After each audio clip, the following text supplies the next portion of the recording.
శ్రీ కనకదుర్గమ్మ తల్లి జ్యోతిష్యాలయం స్త్రీ పురుష వశీకరణం 100% చేయబడును. వ్యాపారం, చదువు, ఉద్యోగం, పిల్లల్లో జ్ఞాపక శక్తి, రాజకీయం, ప్రేమ, పెళ్లి, సంతానం, భార్యాభర్తల మధ్య కలహాలు, కుటుంబ సమస్యలు, ఆరోగ్య సమస్యలు, ఇలా ఎటువంటి సమస్యలకైనా సరే పరిష్కారం చెప్పబడును. ముఖం చూసి, చెయ్యి చూసి ఏ సమస్యకైనా ఫోన్ ద్వారా జ్యోతిష్యం చెప్పబడును. గురువుగారి ఫోన్ నంబర్ 9099835894. ఓం శ్రీ మాత్రే నమః. ఓం శ్రీ వారాహిదేవి నమః. అమ్మవారి భక్తులందరూ కూడా నమస్కారం అండి.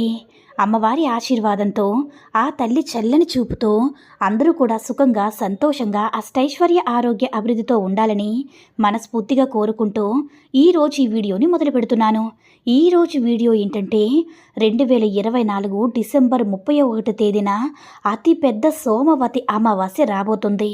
ఈ సంవత్సరంలో ఇదే చివరి అమావాస్య. 100 సంవత్సరాలకి వస్తున్న అమావాస్య కాబట్టి ఉప్పుతో ఇలా చేస్తే చాలు, కూటికి లేని వారు కూడా కోటీశ్వరులుగా మారిపోతారు. మీరు ఇష్టపడిన వారు కూడా మీ సొంతమవుతారు. మీరు ఏదైతే కోరుకుంటారో కొన్ని నిమిషాల్లోనే మీ దరిద్రాలన్నీ కూడా మీ దరిదాపుల్లోకి రాకుండా పోతుంది. అద్భుతమైనటువంటి ఫలితాలను పొందుతారు. కనుక అందరూ కూడా ఈరోజు ఉప్పు పరిహారం చేసుకోండి. ఇలా చేయడం వల్ల సకల దరిద్రాలు కూడా పోతాయి. కొంతమంది ఎప్పుడు చూసినా బాధపడిపోతూ ఉంటారు, కష్టపడిపోతూ ఉంటారు, ఏదో ఒక ఇబ్బందితో సతమతమైపోతూ ఉంటారు. ధన సమస్యలతో, అప్పుల సమస్యలతో, అనారోగ్య సమస్యలతో బాధపడిపోతూ ఉంటారు. ఒక సమస్య పోతే ఇంకొక సమస్య వస్తూనే ఉంటుంది. ఎప్పుడు కూడా ఏదో ఒక సమస్యతో బాధపడుతూ ఉంటారు. మరికొంతమంది తమ ఇష్టమైన వారు దూరం అయ్యారని, వారితో ఎలా దగ్గరగా ఉండాలో, ఇదివరకట్లా ఎలా సంతోషంగా ఉండాలో, వారితో కలిసి ఆనందంగా ఉండాలని తపన పడుతూ బాధపడుతూ ఉంటారు.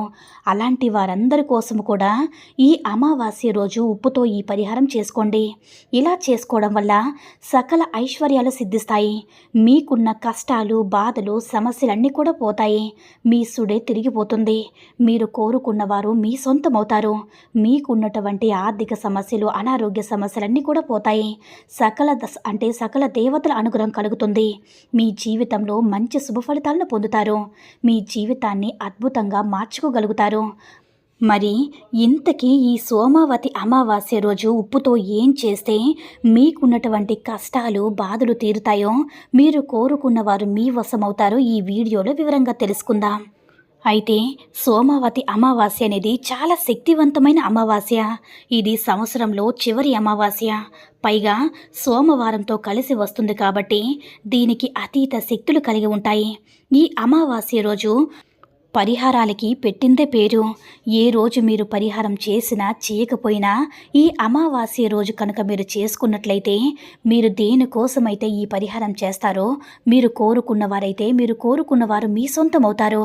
మీ ఇంట్లో డబ్బు, ధనము, లేదంటే అనారోగ్య సమస్యలు, లేదంటే సంతాన సమస్యలు, పిల్లల సమస్యలు ఏదున్నా సరే మీరు ఈ అమావాస్య రోజు కనుక మీరు చేసుకున్నట్లయితే ఆ అమ్మవారు రెట్టింపు ఫలితాలనేవి ఇస్తూ ఉంటారనమాట.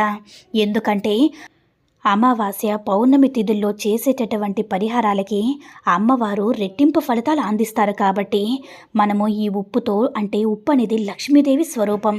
ఉప్పు సముద్రం నుంచి పుడుతుంది. సముద్రం లక్ష్మీదేవికి పుట్టినిల్లు కావున పుట్టింటి నుంచి వచ్చే ఉప్పు అంటే లక్ష్మీదేవికి ఎంతో ఇష్టం. ఈ ఉప్పు పరిహారం చేస్తే మీకు చాలా మంచి జరుగుతుంది, మీకు చేకూరుతుంది. ఇది చాలా చిన్న పరిహారం, కానీ ఫలితం మాత్రం చాలా పెద్దగా, అద్భుతంగా ఉంటుంది. అద్భుతమైన ఫలితాన్ని కూడా ఇస్తుంది. కుదిరితే చక్కగా ఇంటికి ఉప్పు ప్యాకెట్ కొని తెచ్చుకోండి. ఇలా తెచ్చుకోవడం వల్ల ఆ ఉప్పు వెనకాతలే ఐశ్వర్యం కూడా వస్తుంది, లక్ష్మీదేవి కూడా వస్తుంది, దరిద్రం పోతుంది. కాబట్టి ఉప్పు ప్యాకెట్ని ఒకటి కొని తెచ్చుకుంటే మీకు మంచి జరుగుతుందని శాస్త్రాల్లో పండితులు కూడా చెప్తున్నారు. కనుక అమావాస్య రోజు ఒక గల్లుప్పు ప్యాకెట్ను కొని ఇంటికి తెచ్చుకోండి. అలా తెచ్చుకున్న ఉప్పుతో ఈ పరిహారం చేయండి.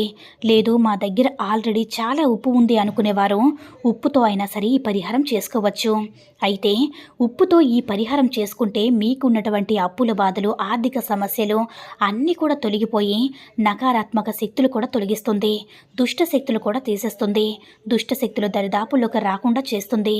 అంటే మీరు ఎవరైతే భార్యాభర్తలు ఉన్నారో, భార్య భార్యాభర్తల మధ్య గొడవలు వచ్చి విడిపోయి ఉంటారు కదా, దానికి కారణం కూడా మీకు పట్టినటువంటి నరదృష్టి వల్లే. ప్రేమికుల మధ్య కూడా దూరం అనేది వచ్చింది అంటే మీకు ఉన్నటువంటి నరదృష్టి వల్లే. ఇలాంటి నరదృష్టి అంతా కూడా పోవాలంటే అమావాస్య రోజు 7 నుంచి రాత్రి 12 గంటల మధ్య ఈ ఉప్పుతో పరిహారం చేసుకోవాలి. అప్పుడు చేస్తేనే 100% అనేది ఫలితం వస్తుంది. అమావాస్య రోజు మీరు పూజలు పరిహారాలు ఏమీ చేయలేకపోయినా పర్వాలేదు. మీ ఇంటి దగ్గరికి కాకులు వస్తే వాటికి ఏదో ఒక ఆహారం వేయండి. అంటే అన్నము, గింజలు, స్నాక్స్ ఇలా మీకు ఏది దొరికితే అది కాకులకి వేయండి. ఎందుకంటే ఈరోజు మీ ఇంటి పెద్దలు అంటే మీ పితృదేవతలు కాకుల రూపంలో మీ ఇంటికి వస్తారు.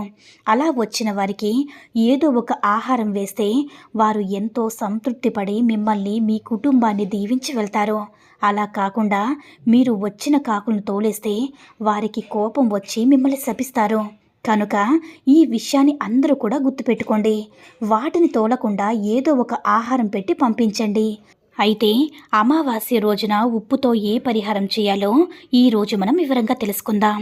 అమావాస్య రోజు రాత్రి 7 గంటల నుంచి 12 గంటల మధ్యలో ఒక చిన్న బౌల్ను తీసుకోండి. అంటే 2 గుప్పెళ్ళ ఉప్పు పట్టేంత బౌల్ని తీసుకోండి. స్టీల్ బౌలు, ప్లాస్టిక్ బౌలు, మట్టి బౌలు ఇలా ఏదో ఒక బౌల్ని తీసుకొని దానిలో కుడి చేతితో 2 గుప్పెళ్ళ ఉప్పును పోయండి. తర్వాత 7 యాలక్కాయలు తీసుకోండి. యాలక్కాయలు కూడా ఉప్పులాగా చాలా శక్తి కలిగి ఉంటాయి. యాలక్కాయల నుంచి వచ్చే వాసన అనేది పాజిటివ్ ఎనర్జీ ఆకర్షిస్తుంది. ఐశ్వర్యాన్ని కూడా ఆకర్షిస్తుంది. దరిద్రాన్ని పోగొడుతుంది. మీకున్నటువంటి కష్టాలని నష్టాలని కూడా పోగొట్టుతుంది. అందుకే యాలక్కాయలు అనేక పరిహారాలకి వాడుతూ ఉంటారు. అయితే ఈ యాలక్కాయలను తీసుకొని బౌల్లో ఉప్పు వేసుకున్నారు కదా, ఆ ఉప్పు పైన చుట్టూ కూడా గుండ్రంగా యాలక్కాయలు గుచ్చాలన్నమాట. అలా గుచ్చిన తర్వాత ఒక రూపాయి బిళ్ళను తీసుకొని వీటి మధ్యలో పెట్టండి. రూపాయి బిళ్ళ అంటే ధనంతో ఈ పరిహారం చేస్తే ధనం ఖచ్చితంగా అట్రాక్ట్ అవుతుంది. రూపాయిని చులకనగా చూడవద్దు. రూపాయి ఖర్చు అంటే కూడబెడితేనే కదా లక్షలు కోట్లు వస్తాయి. రూపాయి బిళ్ళ అంటే లక్ష్మీదేవి స్వరూపం కనుక మనం మధ్యలో రూపాయి బిళ్ళను మాత్రం తప్పకుండా మర్చిపోకుండా పెట్టండి. ఆ తర్వాత ఈ ఉప్పు బౌల్ను తీసుకొని ఒకసారి మీ ఇల్లంతా కూడా తిప్పండి. మీ చేతితో పట్టుకొని ఇల్లంతా కూడా తిప్పి బాత్రూమ్ తప్ప మిగిలిన అన్ని గదుల్లో కూడా తిప్పండి. ఆఖరిగా ఈ బౌల్ను తీసుకుని వెళ్ళి మీ పూజ గదిలో దేవుని ఫోటో ముందు పెట్టి రూపాయి బిళ్ళ పైన 2 లవంగాలను పెట్టండి. ఎందుకంటే లవంగాలకు ధన సమస్యలు, అప్పుల బాధలు తీర్చే శక్తి ఉంది కాబట్టి 2 లవంగాలు రూపాయి బిళ్ళ మీద పెట్టండి. ఆ తర్వాత ఆ లవంగాల మీద కొంచెం కర్పూర పొడిని చల్లి అగ్గిపుల్లతో వెలిగించండి. అలా ఈ లవంగాలు కాలిపోయే సమయంలో దేవుడికి మీ కోరికను చెప్పుకోండి. దేవుడా, మేము కోరుకునేవారు మమ్మల్ని ఇష్టపడాలి. మాకున్నటువంటి ధన సమస్యలు తీరిపోవాలి. మా భార్యాభర్తల మధ్య గొడవలన్నీ తగ్గిపోయి ఇదివరకట్లా సంతోషంగా ఉండాలి. అంటే మీరు దేనికోసమైతే మీరు ఈ పరిహారం చేశారో ఆ కోరికను తీర్చమని ఆ దేవుడికి, ఆ భగవంతుడికి మనస్ఫూర్తిగా సంకల్పం చెప్పుకోవాలి. ఈ కొత్త సంవత్సరంలో అయినా సరే మాకున్నటువంటి కష్టాల నుంచి బయటపడి ఆనందంగా ఉండాలి. ఎలాంటి సమస్య లేకుండా ఆరోగ్యంగా జీవించాలి. సుఖశాంతులతో సంతృప్తిగా జీవించాలి అని మీరు మనస్ఫూర్తిగా ఆ భగవంతుడికి సంకల్పం చెప్పుకోండి. అలా మీరు వెలిగించారు కదా, మీరు వెలిగించగానే మీ ఇంట్లో ఉండేటటువంటి నెగిటివ్ ఎనర్జీ అంతా కూడా లాగేసుకుంటుంది.